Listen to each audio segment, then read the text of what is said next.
안녕하세요. 미술과 표현 10번째 전통회화 즐기기를 설명할 조이쌤이에요. 오늘의 학습 목표는 전통회화의 종류와 표현법을 알고 전통의 깊이와 멋을 발견할 수 있다입니다. 이 산수 풍경에는 어떤 다양한 기법들이 활용되었을까요?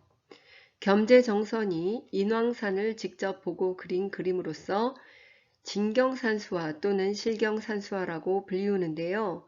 가운데에 정자처럼 보이는 집은 이 겸재정선의 친구의 집이라고 합니다. 친구가 눈을 감았을 때 슬프도다 하늘도 우는구나 하면서 비온 뒤의 모습을 그렸다고 합니다.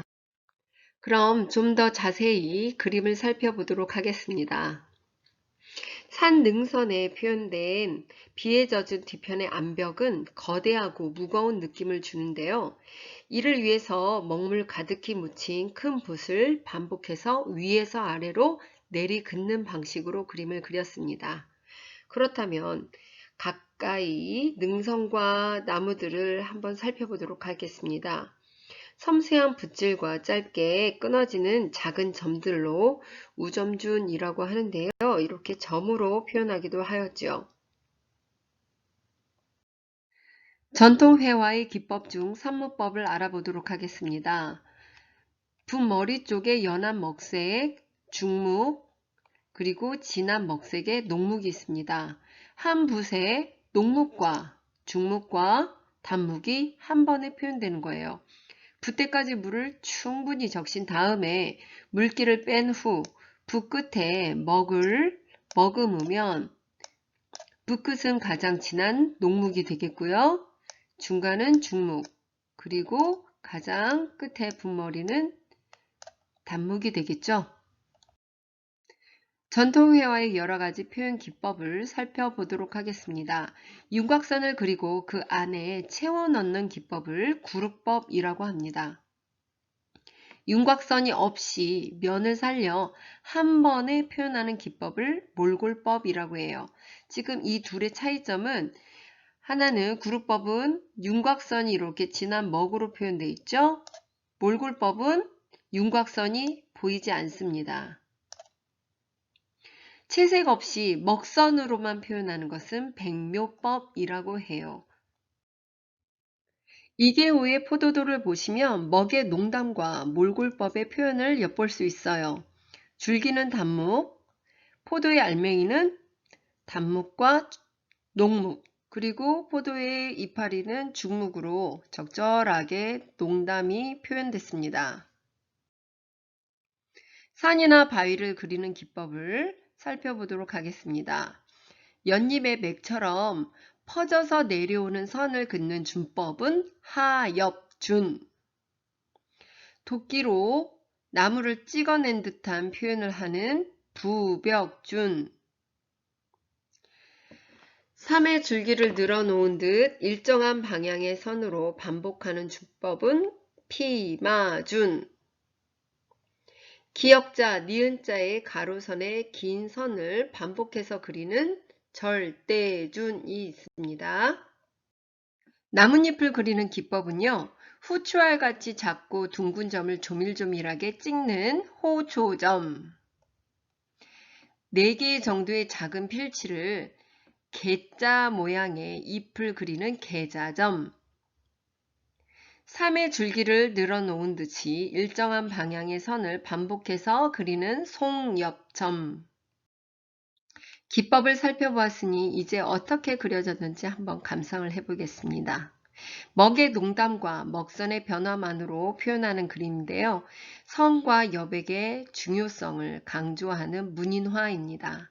지금 이 작품은 김정희의 새 한도로서 선비의 고결한 지조와 인품을 추운 겨울에도 시들지 않는 소나무와 잣나무로 비유하여 그림을 그렸습니다. 현대의 수묵화를 살펴보도록 해요. 이게 수묵화인지 아닌지 구분이 안 갈 정도로 정말 세련된 그림인데요. 먹이라고 하기에는 너무 전통적인데 그려진 기법은 현대적인 감각이 보이는 자동차 그림입니다. 홍세섭의 유압도를 보시면 헤엄치는 두 마리 물오리를 따라 수면에 퍼지는 물결의 V자 모양을 먹의 농담으로 표현했고요. 이 구도는 위에서 아래로 내려다보는 부관법으로 표현했습니다. 조희룡의 홍매도 대련입니다. 수묵담채로 매화의 굵은 줄기를 하늘로 향해 힘차게 올라가는 용처럼 표현했습니다. 현대의 수묵화는요, 전통적인 단체 표현 위에 라인 테이프로 만들어진 도시 풍경을 가미하여 현대적인 산수 표현을 하였습니다. 민화란 조선 후기 일반 서민들이 장식이나 주술 등으로 실용을 목적으로 그린 그림입니다. 대표적인 까치와 호랑이는 까치는 기쁜 소식을 전하고요. 호랑이는 액을 물리치는 벽사를 상징합니다. 조선의 민화 중에 책가도가 있습니다. 책가도는 서적이나 기타 문방구를 그린 그림이에요. 채를 비롯한 골동품이나 문방구, 꽃 등을 조합하여 그린 그림이 책가도입니다. 전통 진채화를 살펴보도록 하겠습니다. 서구방의 수월 관음도는 섬세한 기법과 우아한 색채, 금리와 은리의 적절한 사용으로 화려한 극치를 보여주고 있는 고려 불화입니다. 주속 금궤도는 신라 김할지의 탄생 설화를 소재로 그린 청록산수화로서 이분은 신라 경순한 김부의 시조로서 금궤 안에서 그를 얻었기 때문에 성씨를 김씨라 하였다. 금궤는 소나무에 걸려 있는데 그 아래 흰 닭이 울고 있어서 살펴보아 금궤를 열어보니 남자아이가 있는데 석씨의 뒤를 이어 신라의 왕이 되었다 라고 쓰여 있습니다. 현대 진채화는요, 이활종의 제주 생활의 중도를 보시면 제주의 따뜻한 정치와 따스한 색과 동화적 형태, 한지의 두툼한 질감과 입체감을 현대적으로 표현하였습니다. 신선미의 오르골 3-2 개미요정이라는 소인들을 통해 전통 회화에 재미난 상상력을 더하여 표현하였습니다.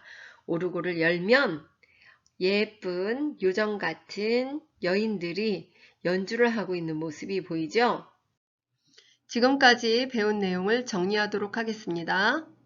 전통 회화의 특징은 정신적인 면을 중요시하고 먹의 농담과 번짐, 선의 강약, 여백 등을 살려서 표현합니다. 수묵화는 채색 없이 먹의 농담과 먹선의 변화로만 그림을 그립니다. 수묵담채화는 수묵화를 그린 후 10개 채색한 그림입니다.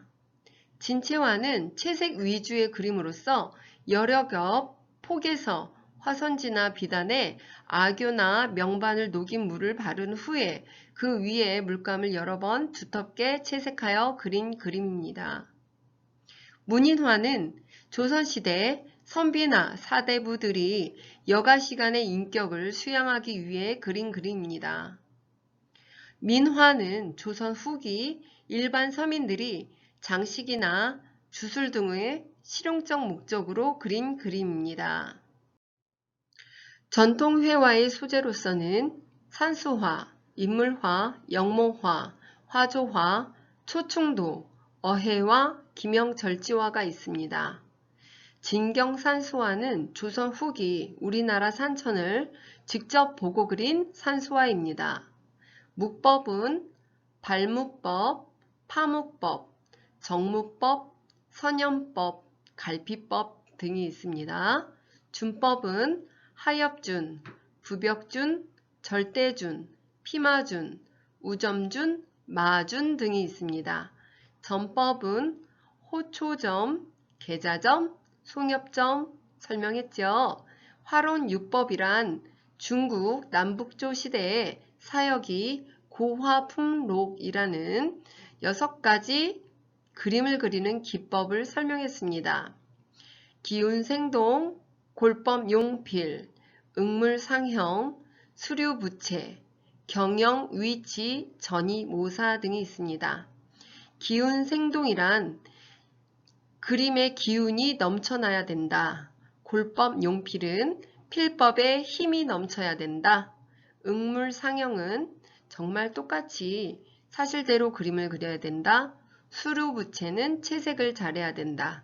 경영 위치는 구도에 관련된 내용이에요. 전이모사는 옛 작품 중에 훌륭한 작품을 많이 모사하면 훌륭한 그림이 될 수 있다라는 내용입니다. 문제를 풀어봅시다. 다음 중 민화의 종류에 속하지 않은 것은 민화란 조선 후기에 서민들을 중심으로 장식의 목적으로 그리기도 했고요. 꿈을 기원하기 위해서 그렸던 그림입니다. 책가도, 호작도, 화조도, 초충도 다 도로 끝나네요. 네, 한 가지 문인화. 이 문인화는요. 조선시대 선비들이 그림을 그렸죠. 정답은 5번입니다. 형태를 표현하는 기본 묘법의 하나로 윤곽선을 그리고 그 안에 먹이나 채색으로 채워 넣는 기법은 구룩법입니다. 자, 지금까지 전통회화 열심히 공부해 주셔서 감사합니다. 다음 시간에 만나요. 안녕.